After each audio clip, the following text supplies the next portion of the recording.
us in the next few minutes.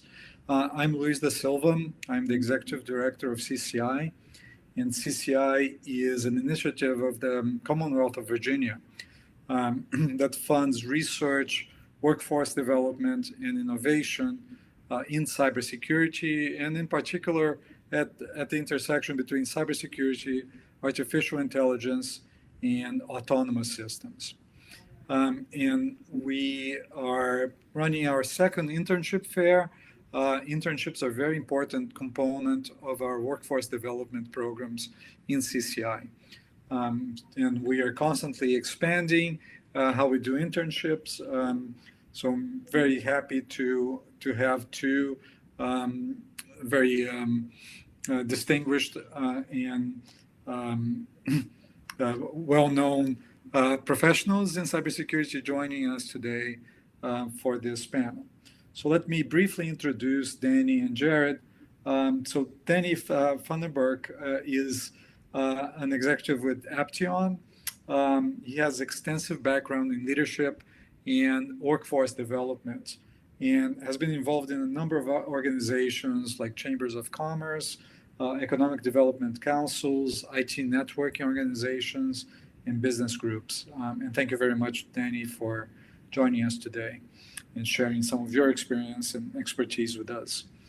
And Jared Greenhill is a senior director with Palo Alto Networks and their Unit 42 Consulting, based in McLean, Virginia. So he is a digital forensics and incident response specialist with more than a decade of experience in building and managing IT security programs for businesses and government agencies. He joined the team in Palo Alto Networks in 2019 after some experiences at Sony and RSA Security. He's also an adjunct professor at George Mason University, one of the universities in the Commonwealth Cyber Initiative. And he teaches at Mason a number of courses in digital forensics and the cyber analysis master's program. So thank you very much, Jared, for being with us. The way this is going to run is I have a few questions for Danny and Jared, but we also very much welcome participation from all attendees, so all the students who are with us today. If you have any questions, please use the discussion board to post your questions, and we'll get to them in a few minutes. But just to get started, I'd like to ask both Jared and Danny what their advice would be for a student who may be applying for their first internship. And maybe we can start with you, Danny. Absolutely, and thank you for the opportunity to be here. I think one of the big things to think about is what exactly are you looking for, or what are you hoping to achieve through an internship or an apprenticeship program? Because when you take a look at internships, there's a pretty broad disparity of what they're like. So you have some that are paid, some that are not paid. The not paid internships are becoming more and more rare. They vary in length. They could be anywhere from a couple of weeks up to 12 to 14 weeks in length. There's the expectation. So is this going to be remote? Is this going to be in the office? Is it going to be a hybrid? There's the focus. So what is the focus of this internship? Is it exposure? Are you supposed to be a sponge and soak everything up and learn things? Or are there specific outcomes and deliverables that are going to be expected of you through this? And then what are some of the opportunities at the end of it?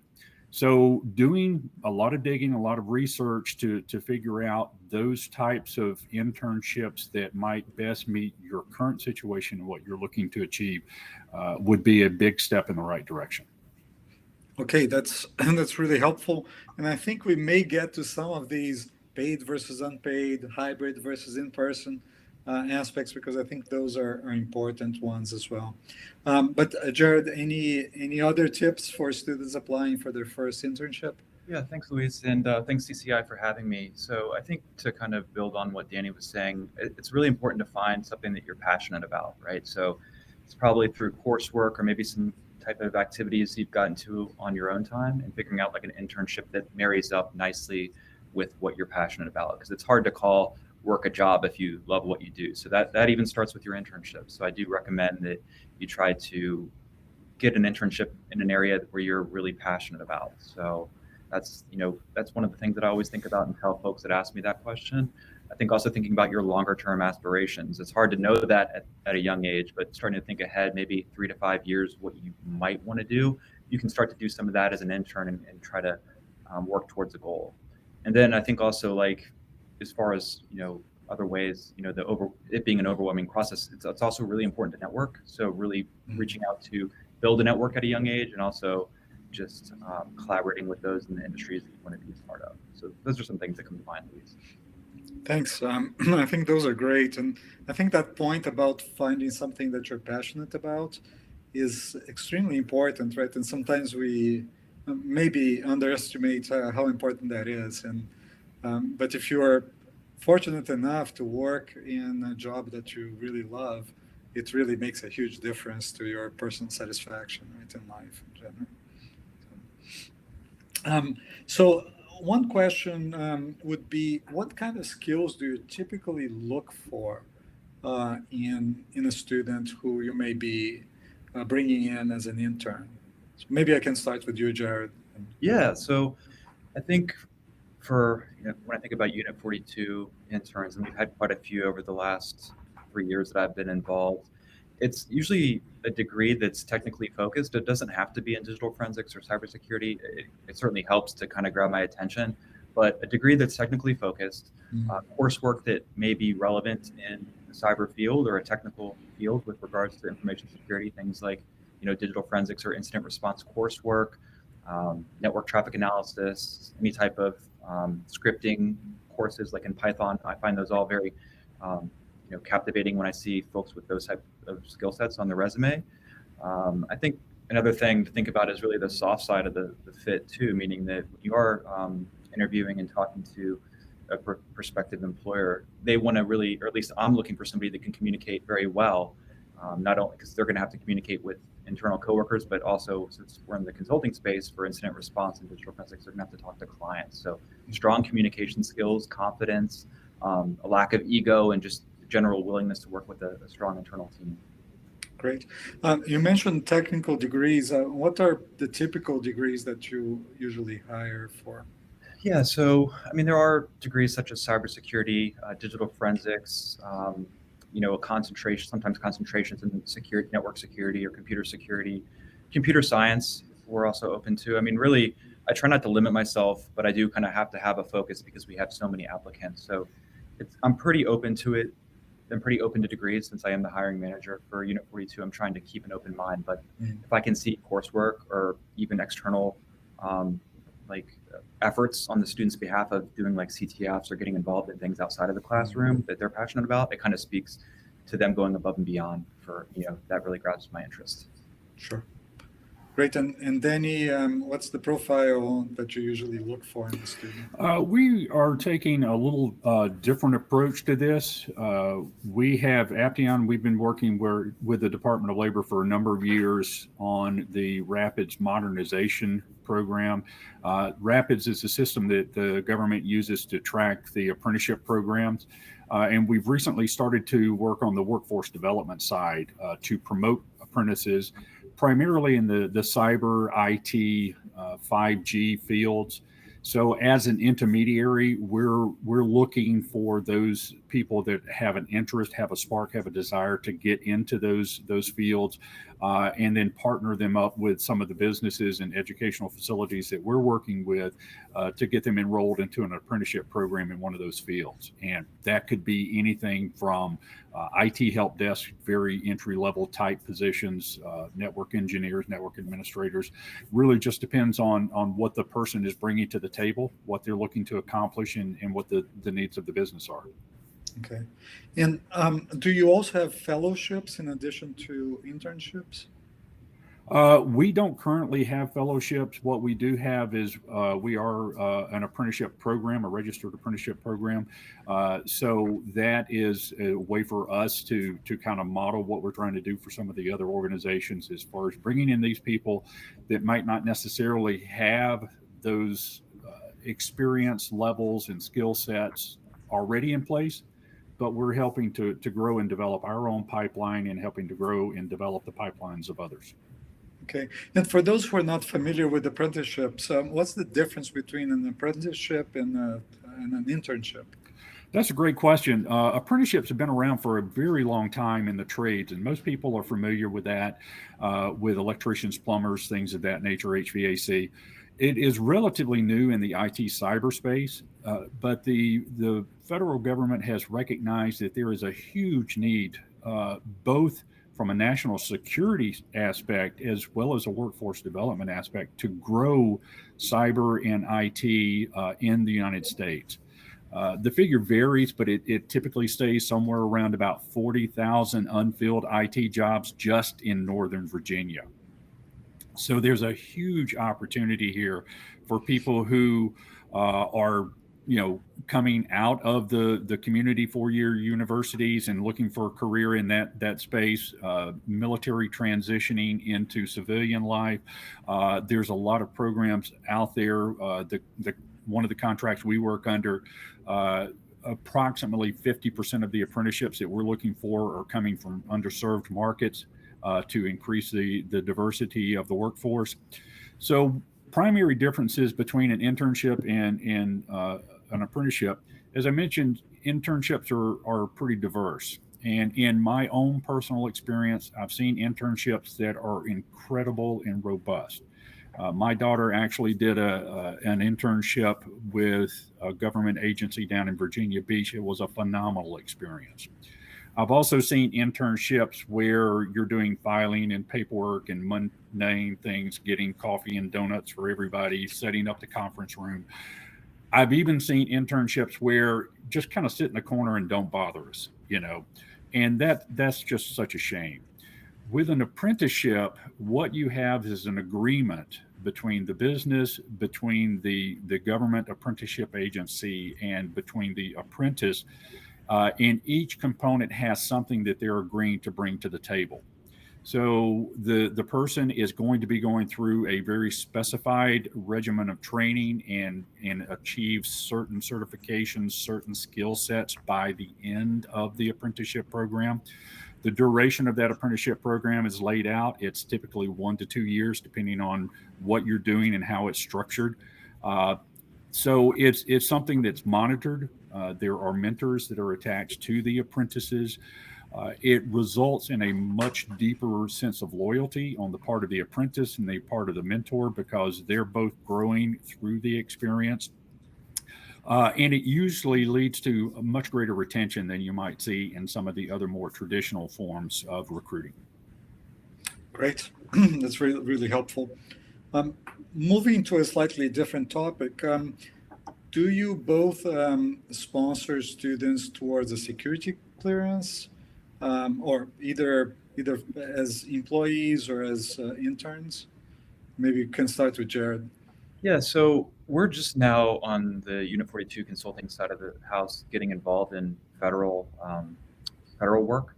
So we've done it traditionally on some of the other Palo Alto business units, but my business unit, Unit 42, is just now getting into it. So if you were to have a clearance, we could hold it if you had one coming in, but we're not sponsoring for new work at this time. That's probably going to change in the next year, meaning calendar year FY22.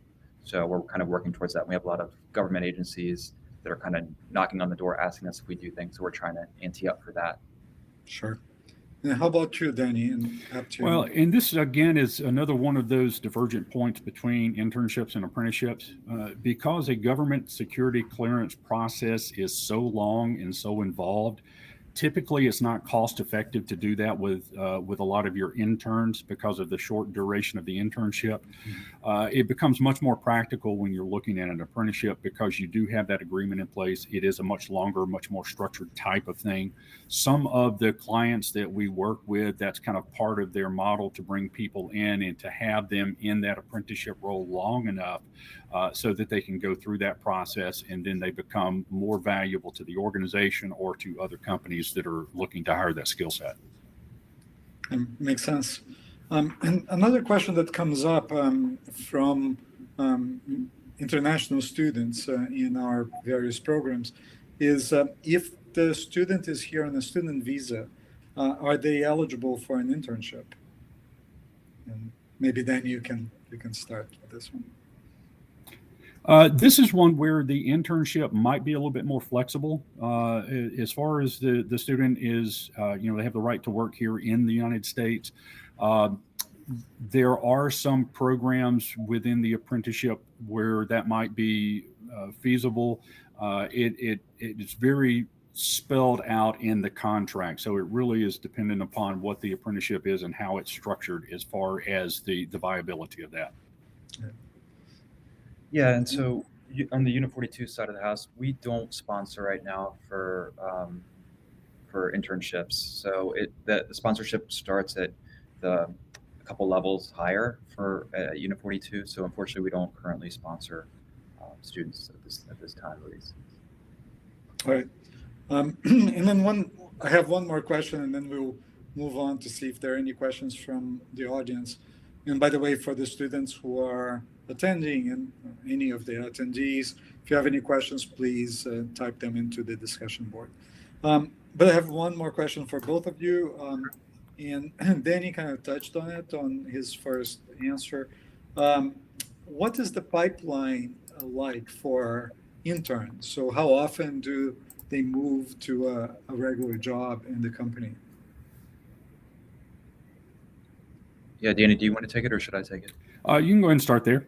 Yeah, sounds good. So our pipeline is very robust. We have, I guess last year we had 10 interns, and it was every year it's been growing since I've been leading it. So since 2019, we went from 4 to 7 to 10. So it's been growing, and it's been really pretty. It's been a great process to see the program just mature. We have we treat it, or I treat it, and the team treats it as a very it's both sides to the kind of the coin, right? So it's a two-way interview. It's a 12-week internship. We make sure that the intern themselves have the time to make sure they're comfortable and that they're learning with on-the-job training and that they're actually doing things in the field, like actually hands-on work and projects and things like that. But we're also watching them because we have a 92% hire rate for our interns. So, for example, this year, all 6 of the interns that were eligible to be hired next year as associates, we're hiring all 6. So 6 out of the 10 were eligible, meaning they graduate next year.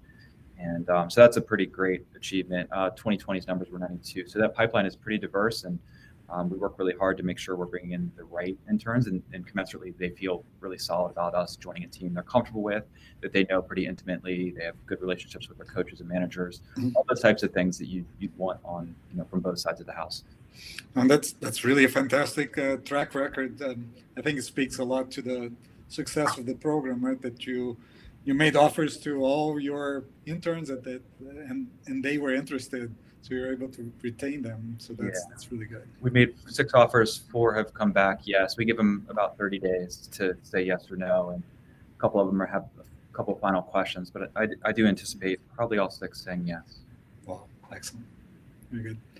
And Danny, in your experience, how often do interns become then employees? Well, and I think that's another one of those situations where it's really good to do your homework, because if a company is just starting out with building an internship program, they're not sure exactly what they're doing. They don't know how this would work. There may or may not be a job offer at the end of that internship or when you graduate from your program. And that is also an area where there's a difference between the internship and the apprenticeship programs. With the apprenticeship, you are an employee. It is an earn as you learn program. So the difference between the intern and the apprentice is if the intern has an opportunity to become an employee, the apprentice is an employee. And so what they're looking for at the end of the apprenticeship is that this person has demonstrated competency and skill sets, and then they're equitable with other people in the organization at that level. And so their pay has been increasing as a result of their experiences and certifications and things that they're learning along the way. And so they're actually growing with the company. And that's one of the reasons why, depending on the program, typically you're seeing somewhere around an 85 to 95% retention ratio. Well, that's excellent. And so I'm going to turn it over to Kendall Beebe, ask her to join us in case there are any questions so far from the audience. Hi, Luiz. Yes, there's been a few so far, so we will get started with that. From one student, as a working professional who is transitioning into the technical field, are there any internships with flexible schedules? Yeah, I can take that, Kendall. So Thanks. I think generally, at least with our internship, so we're globally diverse, but this internship right now is strictly domestic in the United States. So we do have several time zones, that are, disparate of about 3 hours. So we're pretty flexible. I don't know if we could accommodate someone like that works in a day and then comes on at night. I feel like that would be really tough if somebody has like a full-time role, and then, our internships are expected to have 8 hours of work roughly a day. So it would be kind of unfair to expect not only the student to work 16 hours, but, unfair to us that we might not be getting kind of the same on our end. So we're flexible, but I don't think we'd be able to support somebody like working 2 jobs, if that makes sense. And from our side, it really depends on the business. We work with a lot of businesses across a broad spectrum of processes. So, for example, if we're working with someone on a youth apprenticeship program, youth is 16 to 24 years in age. So this could be a high school student, could be a community college, could be a university student. There's kind of already the expectation baked in that this person is going to school part-time and working part-time. So that is built into how the whole thing is structured. We have some companies that will front load their training. So all of the required technical instruction will come in at the beginning of their internship, and then they will start to work after. Some of them are working with folks that are doing the night and weekend trips. So it's, really just depends on what the business needs are and how that apprenticeship is structured. Great. Thank you both. The next question we have is, one student is in Virginia Beach and interested in an apprenticeship and internship. Are any conducted virtually within your organizations? Yeah, I can take that for start. Ours were all virtual. We did give the option if the intern was close enough to an office to come in, but we really only had one of our headquarters was the only office was actually able to accommodate like full-time work. So most of our interns were remote the last 2 years, which is, it's been tough because I feel like there is like a lot of in-person interaction that helps a lot day to day if you're in person, but we have tried to keep up with the times and, from a safety perspective, have people have the ability to work remotely with our flex work policy. Great. And I think one thing that COVID has demonstrated is that there is a need to be flexible in the workforce. It used to be all of these were pretty much face to face because that's what people knew, that's what they were comfortable with, that's what the expectation was. On one of the earlier panels, Bobby Keener was on there with Civilian Cyber, one of the folks that we had worked with. He structured his apprenticeship programs to be completely remote. Some people use a hybrid model. So you're in the office so many days, you're remote so many days. Again, it's one of these that really comes down to the specifics of the business needs and what they're looking to achieve and how they're structured. Great.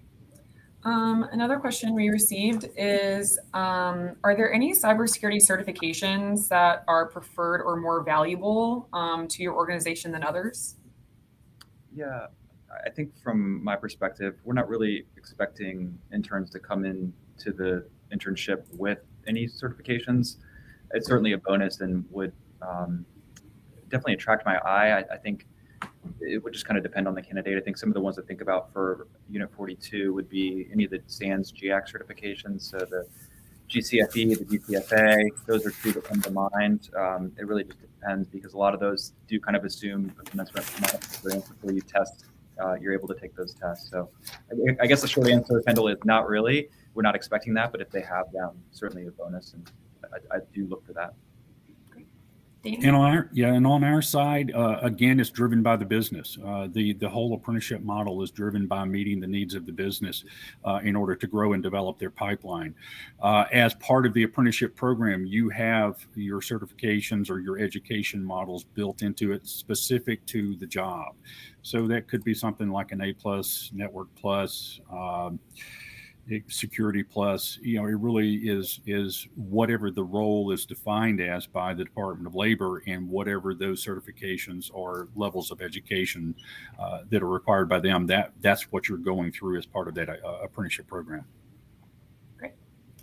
And then another question: what about a graduate who didn't have the opportunity to intern? Can she apply for a job in your organization without experience in that field?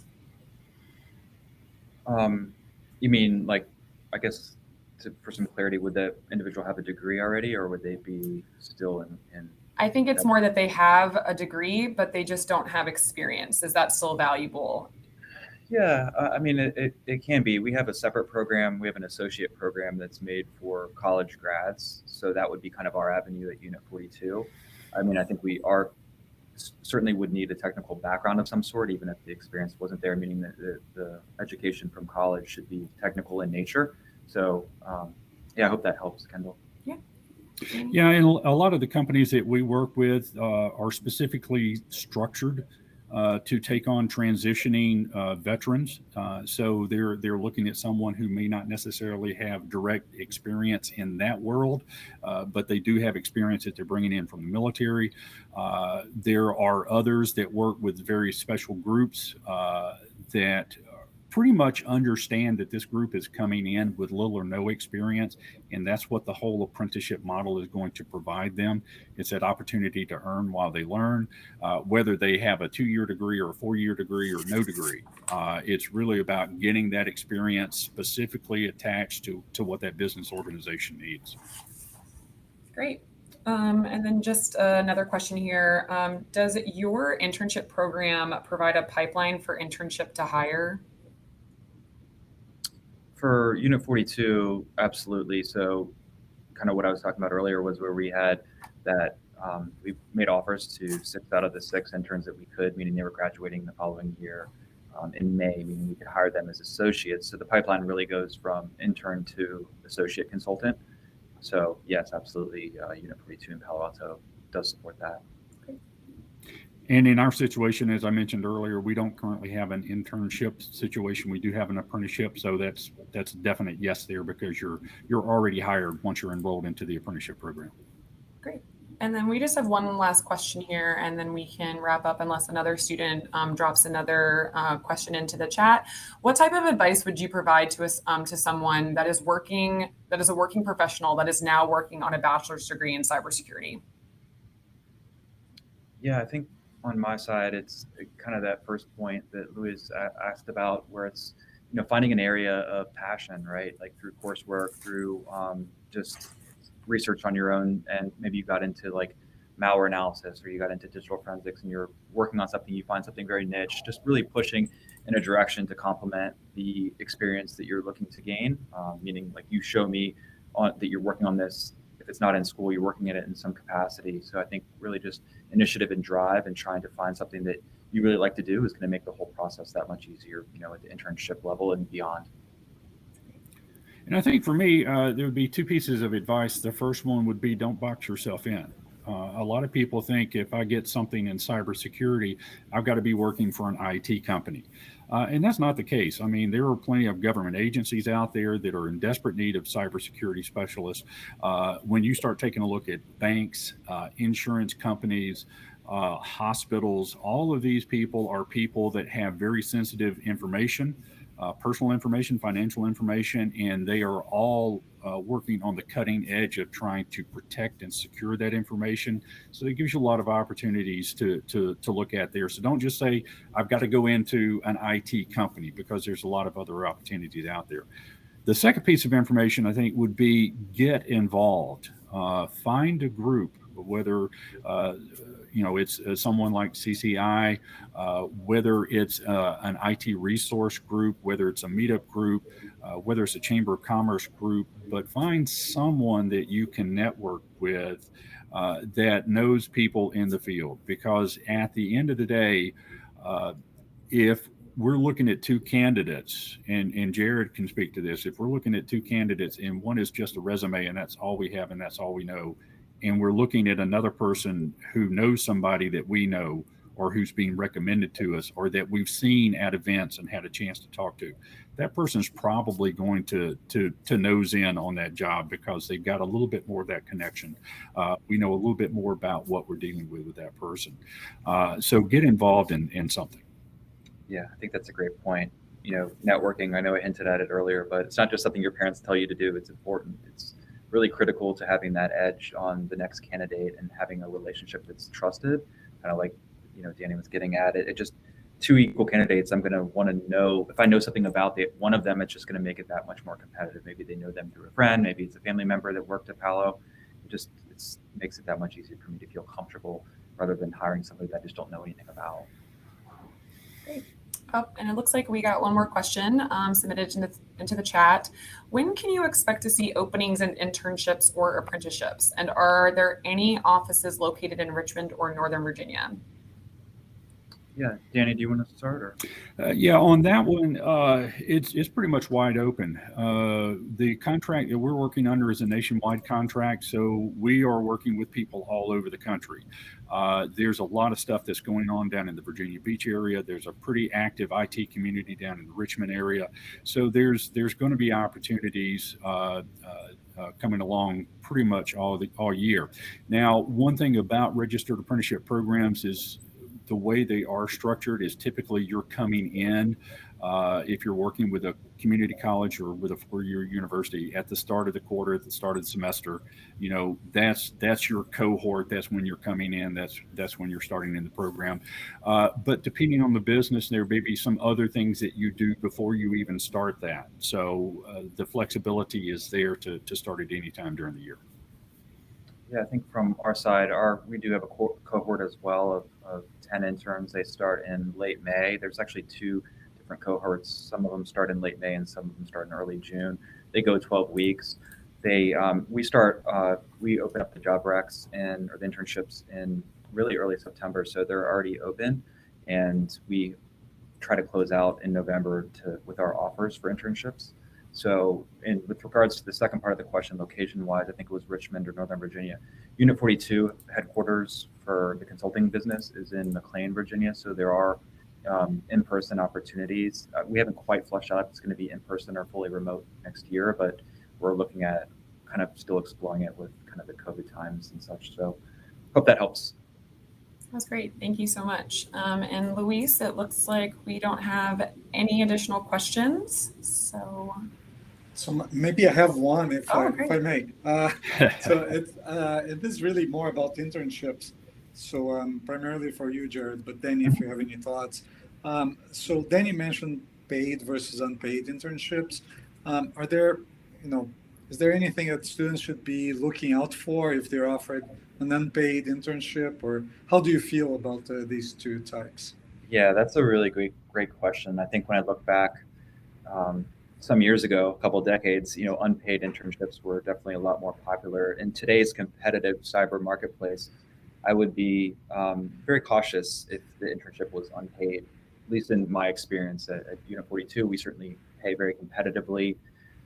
Most companies that are trying to attract and retain top talent do it for that reason, right? So you want to pay the intern for their time because they are working for you. A lot of times there'll be projects that it's actually every time the intern has a project here, and that project is usually going to be a body of work that lives on after they leave. So I treat that very much like a job interview in a way, and we have a predefined set of deliverables, a timeline, schedule. So the intern is working, and they also are doing on-the-job training as well, where they're getting in front of client work, billable work, real life intrusions. They're supporting us in the day-to-day casework as shadowing opportunities, and as they show proficiency, we bring them on as billable assets to the projects as well. So, in short, absolutely paid internships. I think that should be hopefully expected.